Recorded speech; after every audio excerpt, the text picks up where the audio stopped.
Bonjour à tous, on se retrouve aujourd'hui pour mes pronostics de SummerSlam 2020 et de NXT TakeOver 30.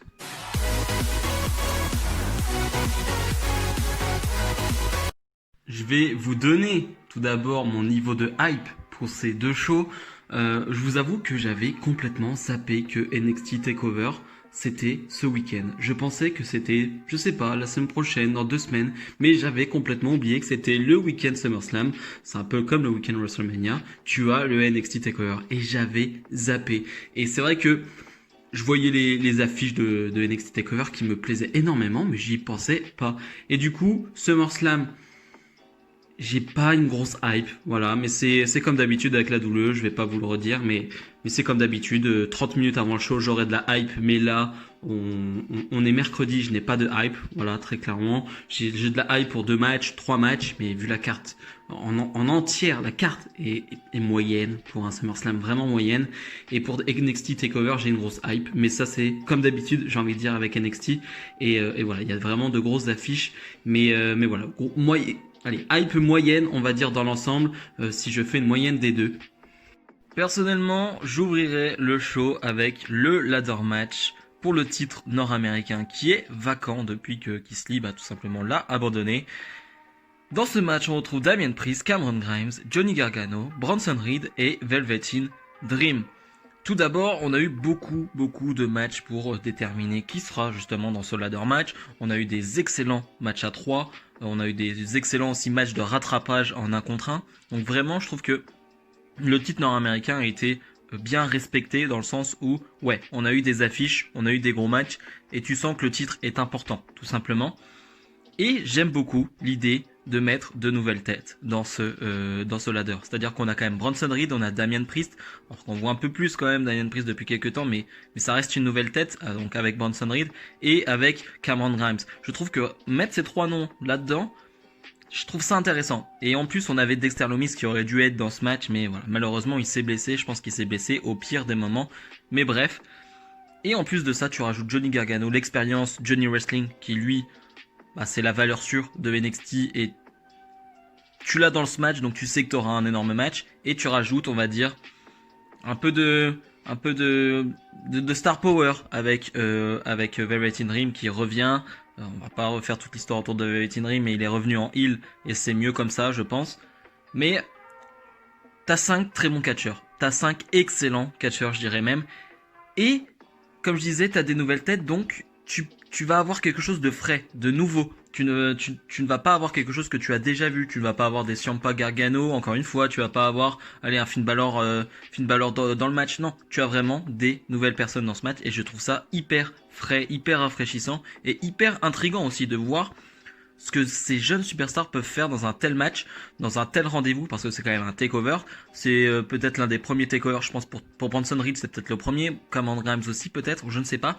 Damian Priest a déjà eu un match à NXT TakeOver In Your House face à Finn Balor, un match excellent. Vraiment, j'ai adoré ce match. Donc je me dis qu'on peut avoir un excellent match avec le maître du ring, on va dire, Johnny Gargano, plus toutes ces jeunes superstars, ça annonce vraiment un match de feu et j'ai vraiment hâte de voir ce match. Je pense que le mettre en opener, ce serait vraiment la bonne chose, vraiment, parce que ça permettrait de te chauffer tout simplement, parce que tu seras direct dedans, tu verrais ce ladder, tu serais comme un fou. En tout cas, c'est ce que j'imagine. Pour le gagnant du match, c'est compliqué parce que voilà, il y a beaucoup de nouvelles têtes.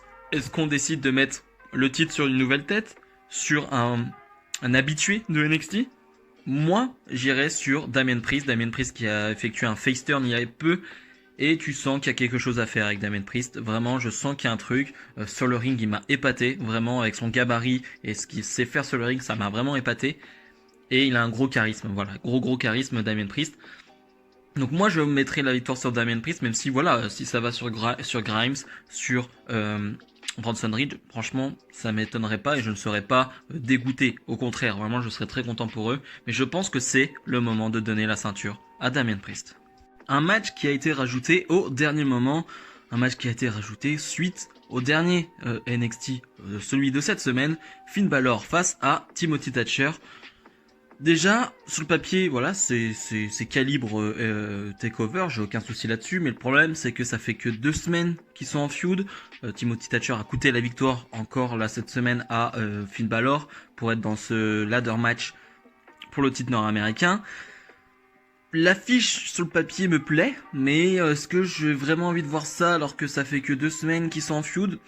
Je sais pas trop. Je peux pas faire très long sur ce match. Je pense qu'on aura un très bon match. Ça, franchement, j'ai pas trop de doutes parce que Timothy Thatcher, bon bah tout ce qu'il nous a montré pour l'instant c'était excellent et Finn Balor est dans une bonne phase, je trouve. Donc, on aura un bon match. Pour le vainqueur, moi je vais sur Timothy Thatcher. Je pense que Thatcher a plus besoin de cette victoire. Balor, je sais qu'il a énormément de fans. Je sais que les fans veulent qu'il soit pushé énormément du côté d'NXT, ils ne comprennent pas son passage à NXT parce qu'il n'a rien fait. Moi, je trouve qu'il est très bien dans son rôle. Il accompagne, il aide à pusher les autres, les plus jeunes. Moi, je trouve ça très bien. Donc, moi, je mets une victoire de Timothy Thatcher. Adam Cole face à Pat McAfee. Quel match surprenant sur le papier, hein. Moi qui il y a quelques semaines ne savais même pas le passé de Pat McAfee, pour être honnête, je ne savais pas qu'il avait été footballeur américain. Donc c'est vrai que quand il y a eu une référence, quand il a mis ce coup de pied dans la tête à Adam Cole, voilà, ça m'a rien fait parce que je n'étais pas au courant de son passé. Moi, je le voyais tout simplement sur les réseaux de la WWE, je le voyais sur YouTube présenter des shows de la WWE. Voilà, je me suis dit c'est un présentateur comme un autre et je vous avoue que je suis pas du tout intéressé au foot américain, et donc du coup je n'avais pas ces références et je ne connaissais pas du tout Pat McAfee et surtout son passé.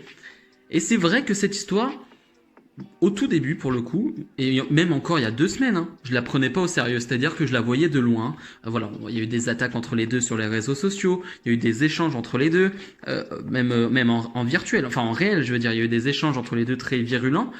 Mais je n'ai jamais pris ça au sérieux parce que je me suis dit c'est un truc voilà qu'ils font comme ça pour s'amuser, ils font leur truc de leur côté, mais c'est juste marrant et ça fait parler sur les réseaux, mais voilà, sans plus. Et c'est vrai que je crois que il y a la semaine dernière ou il y a 2 semaines, oui il y a 2 semaines, quand Pat McAfee a mis ce kick et il y a eu cette sorte de bagarre on va dire entre Adam Cole et Pat McAfee, je me suis dit ah ouais d'accord, on va vraiment sur un vrai truc, sur quelque chose de réel, sur un vrai match à NXT Takeover. Et ça m'a surpris parce que sur le ring, on ne connaît rien de Pat McAfee. Je ne crois pas qu'il ait des références. Je suis pas sûr de ça. Enfin, je ne crois pas. Là, j'ai pas fait énormément de recherches, mais j'ai pas l'impression. Est-ce que c'est pas un peu risqué? Alors, je comprends qu'il y a le côté un peu star de Pat McAfee. Alors, je ne connais pas, comme d'habitude, dans le football américain.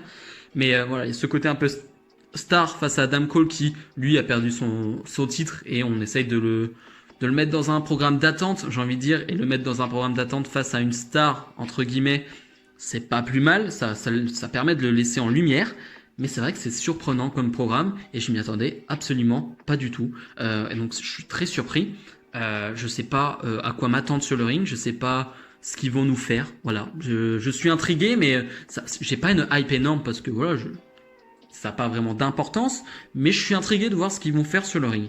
Maintenant, en termes de résultats, je suis obligé de donner la victoire à Adam Cole parce que j'ai pas envie de voir Pat McAfee gagner face à un catcheur. Même s'il peut y avoir des interventions, même s'il peut y avoir des trucs, même si je doute qu'il va, enfin, je me doute qu'il va avoir des interventions de je ne sais qui et quelqu'un va venir l'aider ou quelque chose comme ça.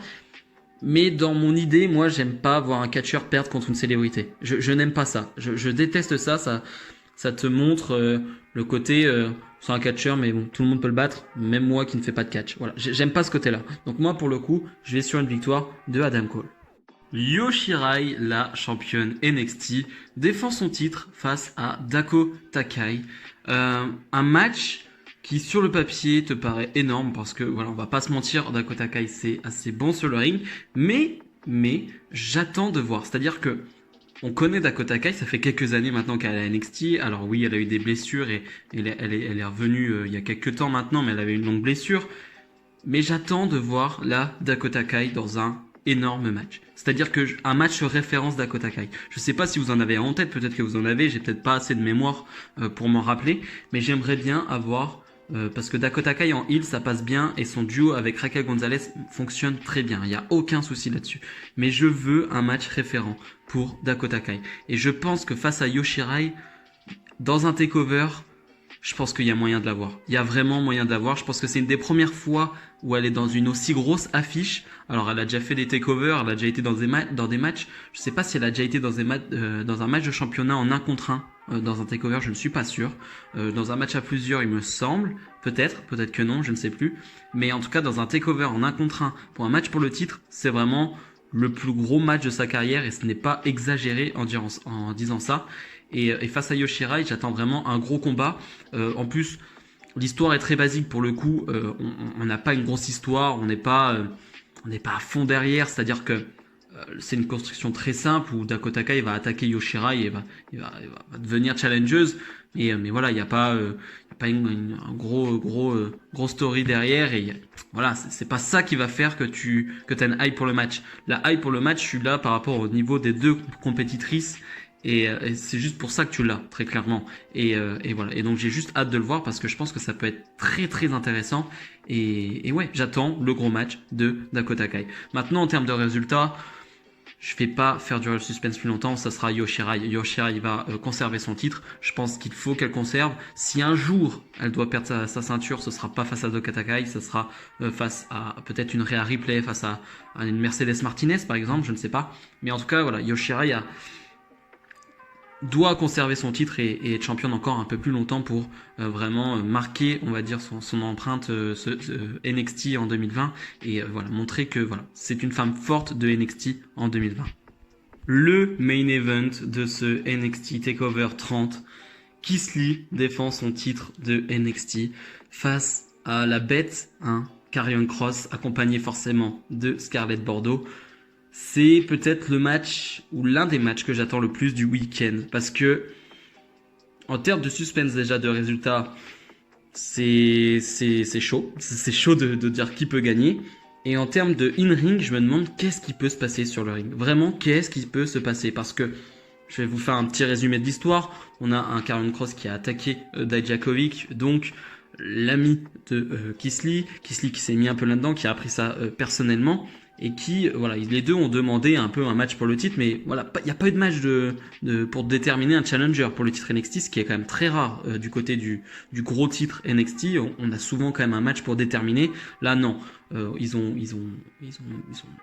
décidé eux-mêmes d'avoir ce match et voilà, ils ont fait la demande à William Regal, en tout cas dans l'histoire. En tout cas, c'est comme ça qu'on nous l'a vendu. Et j'ai plutôt bien aimé. Et voilà. Et Karrion Kross, on l'a vu catcher quelques fois, on l'a eu. Je pense que sa plus grande présentation, on va dire, de Karrion Kross, c'est quand il a battu Tommaso Ciampa en 7-8 minutes. C'était quasiment un squash parce que Ciampa n'a quasiment rien fait du match et s'est fait démolir à la manière d'un Brock Lesnar peut le faire. Je veux dire, c'était assez fou. Et donc je me dis, face à une bête aussi comme Keith Lee, on a une bête comme Karrion Kross qui extermine tout le monde. Très clairement, il extermine tout le monde, il n'a pas le temps. On n'a pas des matchs très longs avec Karrion Kross pour le moment. Qu'est-ce que ça peut nous donner, ce ring, Keith Lee face à Karrion Kross? Je me pose la question. Est-ce qu'ils vont aller sur une filière courte, c'est-à-dire quelque chose de choquant, avec une victoire très rapide de Karrion Kross? Est-ce qu'ils vont partir dans l'épique, comme ils sont capables de le faire avec les main events de NXT depuis des années, et nous faire un truc qui va très loin, et encore plus loin à chaque fois? Et ils en sont capables parce que je pense que, voilà, j'en ai pas vu énormément encore de Karrion Kross, mais de ce que j'ai vu, je pense qu'il est capable de tenir la dragée haute à un Keith Lee qui lui est au top de sa forme et il est exceptionnel. Voilà, beaucoup de questions sur ce match, beaucoup de questions, mais ça m'intrigue énormément et je veux une bagarre, je veux un truc de bourrin, parce que les deux, ça peut frapper très fort, ça va se rendre les coups, mais d'une manière intense. Voilà, je veux une grosse bagarre, je veux un truc très très fort, très dur et peut-être même dur à regarder s'il faut des fois, même si ça reste un match simple. Mais voilà, je veux voir ce match. En tout cas, j'ai vraiment hâte de voir ce match. C'est l'un des matchs que j'attends le plus de week-end. En termes de résultats, j'ai fait un choix. Moi, je suis parti sur une victoire de Karrion Kross. Voilà, vu comment il est vendu depuis quelques semaines, quelques mois, depuis qu'il est arrivé, il ne peut pas perdre face à Keith Lee. Il ne peut pas perdre face à Keith Lee. Ok, ce serait une défaite et ok, il pourrait repartir sur quelque chose d'autre, mais il est quand même vendu comme un Brock Lesnar bis. Très clairement, il est vendu comme un Brock Lesnar bis avec son entrée exceptionnelle avec Scarlett Bordeaux en backup. C'est assez exceptionnel ce qu'ils font. et je ne le vois pas perdre. Maintenant, on verra bien. Il y aura peut-être une suite entre les deux. Il y aura peut-être qu'ils vont nous faire encore des suites avec des matchs avec des stipulations. C'est fort probable. Mais en tous les cas, moi, pour ce main event de NXT TakeOver 30, je vois une victoire de Karrion Kross. On passe maintenant au pronostic de SummerSlam. J'ouvrirai ce SummerSlam par un match de championnat. Sasha Banks, la championne de Raw, défend son titre face à Asuka. Je vais ouvrir ce show par ce match parce que déjà c'est un match de championnat, ça permet d'avoir directement les yeux sur le show et d'être tout de suite intéressé par ce qui va se passer. Et en plus, on est quasiment sûr d'avoir quelque chose de bon sur le ring. Voilà, t'as la quasi-certitude d'avoir un bon match. Donc, je trouve que c'est le parfait opener. Toute l'histoire qu'il y a entre les deux, c'est même pas une histoire à deux, c'est une histoire à trois. Voilà, entre Asuka, même à 4, si on peut rajouter Kairi Sane qui était là. Voilà, entre Asuka, Sasha Banks, Bayley. Voilà, Asuka qui a gagné un match contre Bayley, ce qui fait qu'elle a eu un match contre Sasha Banks à SummerSlam. Et ça se tourne autour depuis quelques temps. Sasha Banks qui avait pris le titre à Asuka dans des circonstances. Voilà, c'était blessure de Kairi Sane, Asuka qui va l'avoir, des côtes à l'extérieur. Bref, on va pas revenir là-dessus, on va pas revenir sur l'histoire du Bayley qui devient arbitre sur Extreme Rules, il me semble. Bref, on va pas revenir là-dessus, c'était de la merde. Mais pour le coup, ce qui se passe en weekly, c'est pas si mal, c'est pas déconnant, mais vu que ça fait beaucoup de mois que ça traîne, j'ai pas la même hype. Maintenant, je vais direct aller sur le résultat parce que je l'ai déjà dit, le match va être bon, j'en doute pas, et voilà, ça va être excellent, et s'il leur donne en plus un peu de temps, ça peut être vraiment excellent. Sur le résultat, je vais sur une victoire de Asuka qui récupère son titre. Je sais, vous allez me dire, encore un petit règne pour Sasha Banks parce que Sasha Banks ne conserve jamais très longtemps ses titres. Je crois que son plus long règne à Raw ou SmackDown, je ne sais plus. Enfin, les deux combinés, c'est je crois 27 jours, je crois son plus long règne ou un truc comme ça. Enfin, c'est vraiment très peu. Et ça lui ferait encore un règne très court. Mais pour moi, l'erreur a été de donner le titre à Sasha Banks alors qu'Asuka était une bonne championne. Pour moi, l'erreur est là. Et je pense que il faut rectifier cette erreur. En tout cas, pour ma part, je pense qu'il faut rectifier cette erreur en redonnant le titre à Asuka. Les Street Profits défendent leur titre par équipe contre Angel Garza et Andrade. Voilà, le clan de Zelina Vega. Je suis content d'avoir ce match en pay-per-view pour Garza et Andrade, on va dire, et pour les Street Profits qui sont quand même 4 jeunes catcheurs, il me semble, ils sont vraiment assez jeunes. Mais le problème, c'est tout ce qui se passe en weekly. C'est vraiment tout ce qui se passe en weekly. Ce match, en plus, on l'a déjà vu en weekly. On a déjà vu toutes les confrontations possibles en weekly. Andrade face à Montez-Ford, Garza face à Angelo Dawkins. Enfin bref, on a déjà tout vu. Ce qui fait que t'as zéro surprise sur le match. Tu sais comment ça va être. T'as déjà vu tout ce qui se passait en weekly. Donc déjà, rien que pour ça, ça m'énerve. Et en plus, l'histoire de Montez-Ford qui se fait empoisonner avant un match. Est-ce qu'on avait vraiment besoin de ça? Vraiment? En plus, on se doutait que c'était Zelina derrière. Bon bah ça a été révélé, c'est bien Zelina Vega qui était derrière tout ça. Zéro suspense. Je vois pas l'intérêt d'avoir mis ça là-dedans. Voilà, en plus on met une histoire de fille aussi qui essaie de draguer Angel Garza. On a l'histoire avec Charlie Caruso. Enfin ça fait beaucoup d'histoires qui sont très peu intéressantes en fait. On essaye en fait de sublimer cette division tag dont on se fiche complètement en fait, on va pas se mentir, parce que c'est toujours les mêmes équipes. Ils ne savent pas construire les équipes comme il le faut. J'avais bien aimé, encore une fois, ce qu'ils avaient fait avec les Viking Raiders et les Street Profits. Voilà, je trouvais ça marrant. Là, je trouve pas ça marrant. Je trouve ça nul, vraiment très mauvais, et ça ne m'intéresse pas du tout. Je laisserai les titres sur les Street Profits parce que c'est les Street Profits et ils sont champions depuis un petit moment maintenant. Alors, faut leur laisser les titres. On va attendre qu'une autre équipe se construise, je ne sais pas quoi. Je misais beaucoup sur Andrade et Angel Garza, mais ils ont fait que de faire des dissensions entre le groupe, entre tout ça. Et ça m'a un peu lassé, on va pas se mentir. Donc victoire pour moi des Street Profits. Mandy Rose face à Sonya Deville dans un R versus R match. Celle qui perd se fera raser les cheveux. J'aime beaucoup cette stipulation. Ça rajoute un petit truc derrière, un côté plutôt amusant. On va pas se mentir, après le match, ce sera amusant de voir qui va se faire raser la tête. Très clairement, ça peut être marrant. Et je suis partagé sur cette histoire parce que de base, l'histoire qui date de quelques mois entre Sonya Deville et Mandy Rose, la voir en pay-per-view il y a 2-3 mois, J'aurais aimé, j'aurais vraiment aimé, j'aurais été à 100% derrière parce que c'était une des meilleures feuds du côté de SmackDown, très clairement. On avait des super promos de Sonya Deville, on avait Sonya Deville qui passait avec un côté plus sombre et plus intéressant et qui nous sortait de bonnes promos, et une Mandy Rose qui jouait bien la babyface copine de Otis. Donc pour le coup c'était très sympa et je l'aurais bien aimé le voir en pay-per-view. Maintenant on a une pause entre les deux ne sont plus cherchés et c'est Sonya Deville encore une fois qui est revenue attaquer Mandy Rose. Là, ça me pose un problème. J'aurais bien aimé qu'elle tourne la page. Voilà, vraiment, parce que ça veut clairement dire on n'a pas de problème pour toi, Sonya Deville. On va te remettre face à Mandy Rose. Ouais, ça marche plutôt bien. Encore une fois, là en weekly, les 2-3 segments qu'elles ont eu, les promos des deux étaient plutôt cool et ça marche encore bien. Mais voilà, ça me gêne un peu d'avoir ce match maintenant. Mais je suis content pour elles parce que je trouve qu'elles ont fait du bon boulot. Mandy Rose, je trouve ça amélioré, on va dire, en termes de gestuelle et d'acting tout simplement. Et après sur le ring on a rien vu encore, mais voilà, d'acting et de promo c'était pas si mal ces dernières semaines, et Sonya Deville vraiment c'est celle qui a explosé, je trouve, concrètement dans la division féminine. Elle a vraiment tout cassé pour moi, et donc je suis content pour elle de les voir dans un match de pay-per-view à SummerSlam. C'est une belle récompense, je trouve. Maintenant, en termes de résultats, je vais sur une victoire de Sonya Deville. Sonya Deville qui doit remporter cette feud. Sonya Deville qui doit être projetée encore plus haut après dans la division féminine. Et voilà, et je veux voir Mandy Rose avec les cheveux coupés, tout simplement. Non mais, voilà, que peu importe ce soit laquelle qui se fasse raser, mais ça me fera rire. Et je veux voir ça. Mais je pense que Sonya Deville a plus besoin de cette victoire pour la pêcher derrière. Mandy Rose sera toujours avec Otis qui a la mallette. Il y a encore moyen de construire des choses derrière. Donc pour moi, victoire de Sonya Deville. Apollo Crews défend son nouveau titre des États-Unis face à MVP. Je vais pas faire long parce que je l'ai déjà dit en weekly que cette histoire m'énerve et me saoule au bout d'un moment. Ça fait un petit moment qu'on tourne autour. Ça fait trop longtemps qu'on a des promos de MVP de 10 minutes à Raw chaque semaine. Voilà, dans ce VIP lounge et tout. Et son clan est intéressant sur le papier avec Bobby Lashley et Shelton Benjamin. Mais ce qu'ils en font et la surexposition, c'est jamais bon. Et moi, je suis lassé des promos des MVP. Et ça me va pas. Voilà, très clairement, ça me va pas. Je suis content du nouveau titre et que ce soit Apollo Crews qui l'a. Il est très beau le nouveau titre. Et je suis content que ce soit un babyface comme Apollo Crews qui l'est. Maintenant, à SummerSlam, moi je voulais un Apollo Crews face à Bobby Lashley. Ça aurait pu être excellent, vraiment. Avec la dernière sortie de Bobby Lashley face à McIntyre, c'était excellent.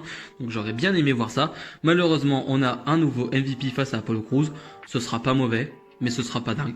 Donc moi je vais directement sur une victoire de Apollo Crews qui doit conserver son titre, qui doit se tourner vers autre chose, peut-être sur Bobby Lashley, mais bon ça va me saouler et je pense qu'on va aller se tourner là-dessus, mais voilà, parce que j'en ai marre de ce clan qui prend trop d'espace à Raw, tout simplement. Donc moi je vais sur une victoire de Apollo Crews. Seth Rollins fait face à Dominic Mysterio dans un Street Fight match. Je parlais de match que j'attendais le plus avec Karrion Kross, et là, pour le coup, c'est un match que j'attends, mais c'est pour voir de quoi est capable Dominic. Alors, ils ont bien fait, je trouve, de mettre la stipulation Street Fight parce que c'est une bonne chose pour combler, on va dire, les lacunes, pour masquer les lacunes de Dominic. Parce que oui, c'est le fils de Mysterio, donc je pense qu'il a des qualités, je pense qu'il s'entraîne depuis un long moment, je pense qu'il a vu son père faire, je pense que son père l'a entraîné et lui a montré comment faire certaines choses, et je suis sûr qu'il a des grosses aptitudes.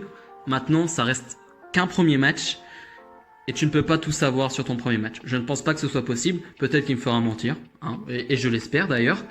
Mais je pense que c'est une bonne chose de l'avoir mis dans ce Street Fight. Et en plus, c'est cohérent vu l'histoire qu'il y a derrière, où c'est assez violent. On a vu les coups de kendo ces dernières semaines, le corps de Dominic. Voilà, je vais pas revenir sur la feud de Rollins-Mysterio qui a été violente aussi. Donc tout le contexte est assez brutal et violent. Donc je trouve que le Street Fight se met bien dans cette histoire, et je trouve que c'est bien mis au bon moment et que ça va masquer encore une fois les lacunes de Dominic. Et je veux voir quand même un Dominic combattant. De toute façon, on sait que Rey Mysterio sera dans le coin normalement, en tout cas c'est ce qu'il a dit à Raw. Donc Mysterio sera pas loin, Murphy sera pas loin, donc faut s'attendre forcément à des interventions des deux. Mais j'ai vraiment hâte de voir ce qu'est capable de faire Dominic, parce qu'en plus il est face à Seth Rollins qui va vraiment mener le match, hein, c'est lui qui va mener la danse, tout simplement, c'est lui qui va montrer à Dominic la voie, en fait. C'est le gars qui va maîtriser le ring, qui va être le maître du ring, et Dominic va devoir suivre le rythme de Seth Rollins, et je pense qu'il n'y a pas Il y a des gars comme Seth Rollins, comme AJ Styles, je trouve que c'est vraiment de bons gars pour un premier match parce que tu sais que tu vas être mis dans de bonnes conditions et que tu peux avoir un excellent match pour tes débuts. Donc vraiment, je trouve que c'est parfait. La feud est parfaite. Je trouve que c'est assez émouvant ce qu'ils ont fait avec Rey Mysterio, avec Dominic. Les promos des deux sont plutôt sympas. Dominic qui fait vraiment de bonnes promos, je trouve. Et puis Rollins qui est au top du top du top. Mais ça, je le dis chaque semaine depuis quelques mois et il n'y a plus rien à dire en fait, tellement c'est bon. Mais il faut le redire quand même parce que quand c'est bon, il faut le dire. Maintenant, en termes de résultats, je vais sur une victoire de Seth Rollins parce que faut pas déconner. C'est sûr que ça serait une belle histoire, Dominic qui remporte son premier match à SummerSlam. Ce serait vraiment une très belle histoire, mais ça ferait vraiment beaucoup de mal à Seth Rollins. Alors oui, il y aura des interventions, blablabla, mais ça ferait beaucoup de mal à Seth Rollins de perdre contre un débutant, un novice, j'ai envie de dire. Donc je pense que Rollins doit gagner avec un coup de malice, avec un truc, voilà, avec l'expérience, j'ai envie de dire. Mais dans tous les cas, ce sera pas une mauvaise chose pour Dominic. C'est son premier match, il apprend et voilà, il se débrouille très bien pour le moment. Mais là, il faut une victoire de Seth Rollins face à Dominic. Bayley, la championne de SmackDown, défend face à Asuka qui va donc avoir 2 matchs de championnat dans la même soirée. Je ne sais pas si ce SummerSlam va être enregistré ou non, ou ce sera du live, ou certains matchs seront enregistrés ou non, mais j'ai mis voilà le match d'Asuka en premier face à Sasha Banks, et plus tard dans la soirée, un autre match, voilà, pour pas qu'elle ait enchaîné 2 autres matchs, enfin un match de plus, mais le match en lui-même, là, quand je parlais de Sasha Banks, Asuka, je suis sûr et certain d'avoir un bon match. Pour le coup, Bayley face à Asuka, j'en ai aucune idée. Je ne sais pas de quoi est capable Bayley en ce moment. Je sais pas. Je trouve qu'on le remarque pas assez, mais Bayley, depuis 2-3 ans, j'ai pas un match référent. J'ai rien. J'ai vraiment rien. Alors oui, peut-être qu'elle a pas eu toujours les bons adversaires, peut-être que c'était pas toujours les bons moments, les bons pay-per-view, la bonne place. Ok. Mais j'ai quand même rien en tête. Donc je me dis peut-être qu'elle va se sortir les doigts du cul et sortir un gros match face à Asuka. L'histoire en plus, c'est comme d'hab. Je vais pas vous répéter parce que ça englobe ce qui s'est passé avec Sasha Banks en fait très clairement. Sauf qu'Asuka a gagné une Battle Royale interbrand pour être la challengeuse au titre de Bayley. Et c'est vrai qu'Asuka est un peu surexposée là sur le show. Je trouve pas ça pas trop mal. En fait, pour une fois que Asuka est surexposée, je vais pas m'en plaindre. Asuka qui n'a pas été exposée depuis je sais pas combien de temps et donc dont la WWE se fout depuis 1 ou 2 ans, je vais pas m'en plaindre que pour une fois elle soit surexposée en fait, tout simplement. Je vais pas aller plus loin. J'ai pas grand chose d'autre à dire parce que tout a été dit sur le Sasha Banks Asuka. Moi, je vois une victoire cette fois-ci de Bayley avec peut-être une intervention de Sasha Banks, voilà, un truc, mais ou alors une blessure de Asuka sur le premier match, ce qui fait que voilà, elle ne peut pas être à 100% sur ce match. Mais en tout cas, je vois un truc comme ça. Je vois une Bayley qui conserve et une Asuka donc qui perd, mais qui perd pas en clean, on va dire très clairement. Et après voilà, en weekly on verra bien ce que ça donne. Il y a Payback qui suit derrière, on nous annonce un 2 contre 2 entre Bayley et Sasha Banks face à Shayna et Asuka.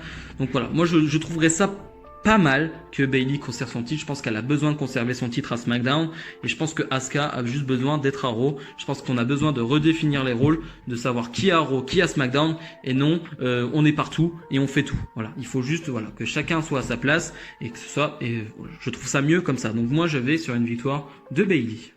Braun Strowman face à The Fiend. Le match en lui-même, je vais pas vous mentir, me hype pas énormément parce que sur le ring ça va pas être terrible je pense. À Money in the Bank c'était pas terrible, après on a eu le swamp match mais ça c'est un contexte différent, mais voilà, les deux sont pas faits pour être ensemble sur le ring, j'ai envie de dire, il y a pas d'alchimie entre les deux je trouve. Ils peuvent me faire mentir encore une fois, mais surtout en plus avec le Fiend on sait que c'est compliqué. On a eu un très bon match du Fiend face à Daniel Bryan, mais c'est Daniel Bryan, voilà par exemple. Donc là face à Strowman je m'attends pas à un énorme match, mais c'est pas le plus important. C'est clairement pas le plus important. La feud, il y a quelques mois, ça fait quelques mois qu'elle dure. C'est pas que j'en pouvais plus, mais je me disais, ils vont droit dans le mur. Ils vont vraiment droit dans le mur parce que Strowman récupère le titre. Et ils repartent, Strowman part sur Miz et Morrison. On voit plus le Fiend et je me dis, forcément, on voit plus Wyatt, pardon. Forcément, ils vont revenir sur Strowman face au Fiend. C'est ce qu'on attendait pour SummerSlam. Et je me suis dit, il faut qu'il se renouvelle parce que c'était un peu long, on va dire, jusqu'à Money in the Bank, tout ce qui s'est passé. Toutes les semaines, on avait des segments c'était redondant, c'était un peu la même chose. Et j'avais peur, là, sur les 3-4 semaines, que ce soit la même chose et qu'on se fasse chier, très clairement, disons les mots. Et voilà, que ça n'intéresse personne. Et là, je trouve qu'ils ont été très bons en incluant déjà dans le Swamp Match Alexa Bliss et en l'incluant après dans les shows à SmackDown où elle a vraiment une part importante dans cette histoire. Je vais pas vous faire tout le résumé, mais on a un Strowman qui a changé depuis le Swamp Match. On a un Strowman qui a changé. Et c'est malheureux, mais c'est maintenant qu'on voit le Strowman que je veux voir. Le Strowman monstre, le Strowman qui fait peur, qui est impressionnant, qui fait vraiment peur. Le Strowman qui fait peur, alors avec sa voix d'ogre là, et en plus maintenant il est chauve, il fait encore plus peur. Je sais pas ce que vous en pensez, mais je le trouve impressionnant maintenant. Et de l'autre côté, on a Alexa Bliss et le Fiend qui sont presque ensemble, j'ai envie de dire, parce que Strowman a dit qu'il s'en foutait d'Alexa Bliss. On a Strowman presque qui tourne heel en ce moment. Et le Fiend qui a attaqué Alexa Bliss au tout début, mais qui maintenant, je dirais pas qu'il semble sous sa protection, mais il rôde autour en tout cas. Donc ça m'intrigue énormément et je trouve que c'est vraiment du bon boulot par rapport à mes attentes de départ et ce qu'ils en ont fait. Je trouve que c'est de l'excellent boulot. Sur le résultat, je vais peut-être vous surprendre, pas forcément par le résultat parce que moi je vois une victoire du Fiend. Mais je vois une victoire du Fiend avec un truc avec Alexa Bliss. Je sais pas, je sens un truc avec Alexa Bliss. Je pense qu'elle n'a pas été mise pour rien ces dernières semaines. Je sens un truc avec Alexa Bliss. Je sais pas, peut-être qu'elle va trahir l'un des deux, je sais pas. Mais en tout cas, moi je vois un truc avec Alexa Bliss et je vois le Fiend l'emporter. Et ce que je me disais, c'est que c'est tellement dommage que Strowman, pour moi, va perdre le titre. Alors que ces 3 dernières semaines, il en a montré plus que ce qu'il a fait sur les 2 ou 3 dernières années. C'est le Strowman là que je veux voir pour les prochaines semaines, pour les prochains mois. Faut le drafter à Raw, faut faire un truc comme ça. Mais en tout cas, faut le drafter, faut faire quelque chose. Mais c'est le Strowman monstre comme ça que je veux. Mais pour le coup, pour le bien de SmackDown, je pense qu'il faut une victoire du Fiend. Le main event de ce show, Randy Orton qui challenge Drew McIntyre pour son titre de la WWE. C'est la feud parfaite. C'est parfait. Je n'ai rien de mauvais à dire sur cette histoire. Parce que, déjà, tout simplement, quand on nous vend un main event d'un SummerSlam, pour moi, SummerSlam, voilà, c'est fait partie, voilà, comme tout le monde le sait, des 4 plus gros pay-per-view de l'année. Voilà, WrestleMania, Survivor Series, Rumble et SummerSlam. Tu dois avoir un main event de calibre main event. Et là, tu l'as. Et tu le ressens. C'est-à-dire que en weekly, on te le fait ressentir. C'est pas genre, allez, on te le met 1 minute là, ouais, bah regardez, il y a Drew là qui est là, et c'est bien, on passe à autre chose. Non, on met du temps sur Drew McIntyre, on donne du temps à Randy Orton, on donne du temps à leur histoire, parce que c'est la feud importante à Raw, et c'est la feud la plus importante à la WWE en ce moment. Et en plus, sur le papier, ce qui fait que tu as encore un calibre main event plus, j'ai envie de dire, tu as Randy Orton, 13 fois champion du monde, qui est dans sa meilleure année depuis je ne sais pas combien de temps, qui est le MVP de l'année 2020. Et tu as Drew McIntyre, qui est juste derrière dans cette année 2020. C'est-à-dire que les deux sont tes 2 meilleurs éléments du côté de la WWE en ce moment. Est-ce que tu peux faire mieux comme affiche en ce moment? Non.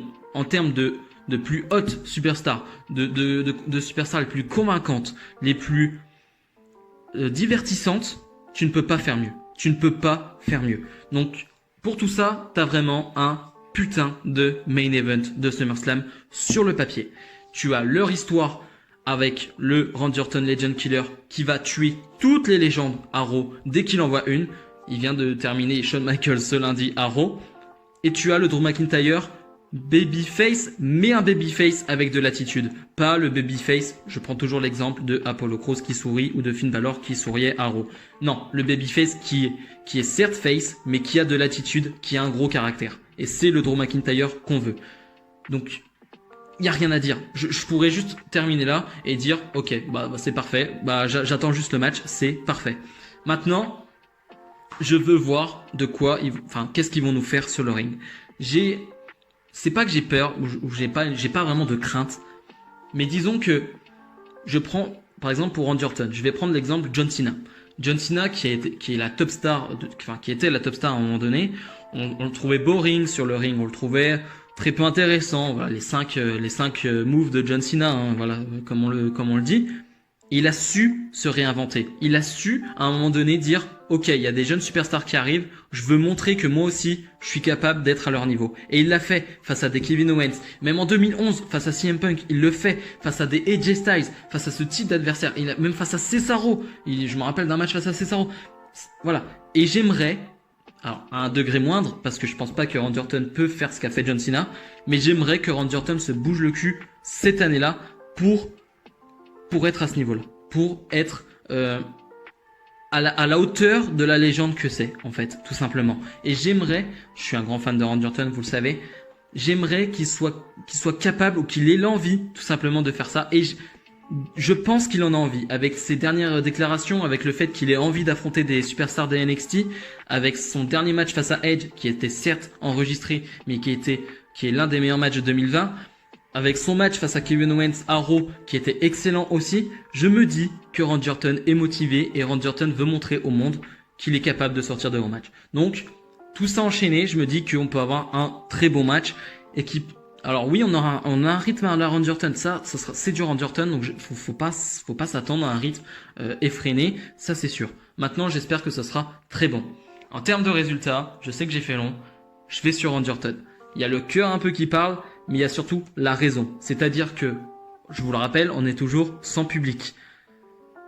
Je veux que Randy Orton gagne ce titre sans public et que Drew McIntyre, quand le public revient, gagne son titre avec le public. Ce qu'il mérite. Il a gagné son titre à WrestleMania où il n'y avait pas de public. Le plus gros moment de sa carrière, il n'y avait pas de public. Je veux que cette feud dure. Il y a tellement moyen d'écrire encore des choses sur eux. C'est la meilleure feud, donc je pense que tu peux la faire durer, ça ne lassera personne. Et je pense que tu peux faire durer ça encore quelques mois, avec des stipulations, avec des rajouts de superstars, je ne sais pas. Mais tu peux faire durer cette feud, mais pour moi tu dois mettre Randy Orton champion en ce moment, et en plus ça récompenserait sa meilleure année depuis 10 ans peut-être. Donc pour moi, Randy Orton sera champion du monde à SummerSlam. Donc voilà, c'est la fin de mes pronostics. N'hésitez pas, vous, en commentaire, de me donner vos pronostics pour NXT TakeOver et pour ce SummerSlam, ça m'intéresse parce que, encore une fois, on se pose beaucoup de questions, sur les résultats, sur le résultat des matchs, sur les titres qui vont être changés, donc vraiment, ça m'intéresse énormément d'avoir votre avis. Voilà, donc n'hésitez pas à, comme d'habitude, mettre le pouce bleu, à activer voilà, la cloche pour avoir les notifications quand une vidéo sort, voilà, ça me ferait plaisir et c'est important pour moi. Nous, on se retrouve dès la semaine prochaine pour avoir la review de ce SummerSlam et de ce NXT TakeOver. Salut, salut!